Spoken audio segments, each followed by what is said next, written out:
फिर उसने लाइटर से फायर अलार्म जलाया और उसका मोबाइल फायर अलार्म से जुड़ा था। पुलिस तुरंत उसे नीचे लेकर आई, लेकिन घर में कोई आग नहीं लगी थी। पुलिस को लगा कि फायर अलार्म में खराबी हो गई है, लेकिन आग न लगने के बावजूद पुलिस को जांच करनी पड़ी। इसलिए वे उसके घर गए और हालात जांचे।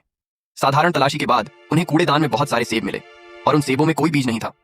पुलिस को शक हुआ कि मोहित ने अपने चचेरे भाई को सेब के बीजों से झड़ देने की कोशिश की। आखिरकार ये वही लोग थे जिन्होंने लड़की के साथ अपराध किया था। वह डरता था कि भविष्य में कोई सच बोल देगा और उसने मोहित के कंप्यूटर में संबंधित प्रेम फूलों के उत्पादन और निष्कर्ष का रिकॉर्ड पाया। मोहित को जल्दी ही पुलिस ने काबू कर लिया। उसके चचेरे भाई को झड़ देने का मामला जल्दी ही इंटरनेट पर फैल गया। यह खबर लड़की ने भी देखी। उसने जाना कि उसके हत्यारे को आखिरकार सजा मिली है। उसे शक हुआ कि शायद उसका पिता ही यह सब कर रहा होगा। यह भी पहला संदेश था जो उसने अपने पिता को उत्पीड़न के बाद भेजा था। उसने अपने पिता से कहा कि वह विदेश छुट्टियों पर जाना चाहती है। उसका पिता आखिरकार उसकी इस बात को मान गया, लेकिन उसे नहीं पता था कि उसकी मां उसके लिए बदला ले रही थी। अब उस महिला ने तीनों हथियारों से बदला ले लिया था। आखिरी वाला अभी भी लापता था। उस व्यक्ति का नाम जयन है, लेकिन उससे निपटना आसान नहीं था। जब उसने जाना कि उसके 3 अच्छे दोस्त मुसीबत में हैं, तो वह जेल जाकर मोहित के केस का कारण पता करने आया।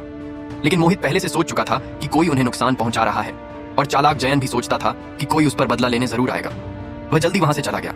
वह अस्पताल जाकर अपने भाई से मिलने गया और उसने कसम खाई कि जो लोग उससे बदला लेंगे उन्हें कड़ी सजा देगा। इसी वक्त प्राइवेट जासूस ने जयन पर नजर गड़ाई, लेकिन उसे नहीं पता था कि जयन पहले ही उसे ढूंढ चुका था, बल्कि वह जासूस उसके पीछे था। उसे पता था कि यह जासूस जरूर उनके खिलाफ झूठा केस बनाएगा। एक दुष्ट जयन ने सीधे जासूस को मारने के लिए गोली चला दी। पुलिस जल्द ही जासूस की मौत की जगह पर पहुंच गई और उन्हें उसके चश्मे में एक पिनहोल कैमरा मिला। उसने महिला से संपर्क के सभी मामले रिकॉर्ड किए थे और यह भी कि जयन ने खुद को मार डाला। जो परिवार छुट्टियों पर गया था वह कुछ दिन बाद घर वापस आया, लेकिन उन्हें पता नहीं था कि हानिक जयन पहले ही घर में घुस चुका था। अचानक घर का बिजली चला गया। उस व्यक्ति ने घर में नानिका को आवाज लगाई, लेकिन उसे कोई जवाब नहीं मिला। इसलिए वह टॉर्च लेकर नीचे जांचने गया। अनपेक्षित रूप से उसने देखा कि नानिका यहां मर चुकी थी। वह प्रतिक्रिया देने भी नहीं पाता, हानिक जयन उसके पास आ गया था। उसने एक शब्द भी बोले बिना उस पर गोली चला दी। इस समय लड़की को इसकी कोई खबर नहीं थी।